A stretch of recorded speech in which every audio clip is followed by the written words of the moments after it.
கிறிஸ்துவுக்குள் அன்பானவர்களே, இன்றைய தியானத்திற்கு நாம் எடுத்துக்கொண்ட வேத பகுதி 1 தெசலோனிக்கேயர் 5:14. மேலும் சகோதரரே, நாங்கள் உங்களுக்கு போதிக்கிறது என்னவென்றால், ஒழுங்கில்லாதவர்களுக்கு புத்தி சொல்லுங்கள், திடனற்றவர்களை தேற்றுங்கள், பலவீனரை தாங்குங்கள், எல்லாரிடத்திலும் நீடிய சாந்தமாயிருங்கள்.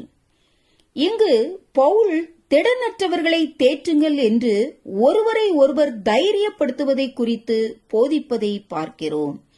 கர்த்தர் மோசேயிடம் நீ போய் யோசுவாவை திடப்படுத்து என்று கூறுவதை உபாகமம் 1:38 பார்க்கிறோம்.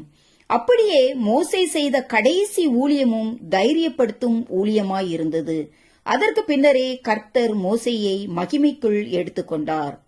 இயேசு மனஸ்தாபப்பட்டு மனம் திரும்பின கள்ளனை நோக்கி, இன்றைக்கு நீ என்னுடனே கூட பரதீசில் இருப்பாய் என்று கூறுவதை லூக்கா 23:43 பார்க்கிறோம். அப்படியே இயேசு செய்த கடைசி ஊழியமும் தைரியப்படுத்தும் ஊழியமாயிருந்தது. இப்படியாக இயேசுவின் வார்த்தைகள் அந்த மனம் திரும்பிய கள்ளனுக்கு தைரியத்தை அளித்தது. ஆகவே நாம் தேவனுடைய வசனத்தை கொண்டு மற்றவர்களை தைரியப்படுத்த வேண்டும். அப்போஸ்தலனாகிய பவுல் பயணம் செய்த கப்பல் ஒரு பெருங்காற்று மழையில் சிக்கிக் கொண்டது. அவர்களுக்கு இரவும் பகலும் 14 நாட்களாக வெளிச்சமில்லை, சூரியனும் சந்திரனும் நட்சத்திரங்களும் காணப்படவில்லை. ஒருவராலும் ஆகாரம் புசிக்க முடியவில்லை. எல்லோருமே தைரியத்தை இழந்து காணப்பட்டார்கள். ஆனால் நம்பிக்கையற்ற அந்த வேளையில் அப்போஸ்தலனாகிய பவுல் எல்லாருக்கும் முன்பாக எழுந்து நின்று அவர்களை நோக்கி, திடமனதாய் இருங்கள் என்று இப்பொழுது உங்களுக்கு தைரியம் சொல்லுகிறேன் என்றும், என்னை ஆட்கொண்டவரும் நான் சேவிக்கிறவருமான தேவனுடைய தூதனானவன் இந்த ராத்திரியிலே என்னிடத்தில் வந்து நின்றான் என்றும் கூறுவதை அப்போஸ்தலர் 27:22-23 பார்க்கிறோம். இங்கு தேவன் தன் பட்சத்தில் இருக்கிறார் என்பதை பவுல் அறிந்திருந்தபடியால் அவர் மற்றவர்களை தைரியப்படுத்தக்கூடியவராயிருந்தார்.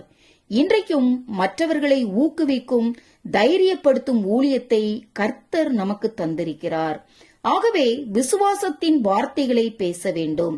கானான் தேசத்தை வேவு பார்க்க சென்ற 12 பேரில் 10 பேர் செய்தது போல நாம் காண்பதை பேசி மற்றவர்களை தைரியத்தை இழக்கச் செய்யாமல், விசுவாசத்தின் வார்த்தைகளை சொல்லி ஜனங்களை ஊக்குவித்த யோசுவாவையும் காலேபையும் போல நாம் மற்றவர்களிடம் நாம் அதை எளிதாய் ஜெயித்துக் கொள்ளலாம் என்று சொல்ல வேண்டும்.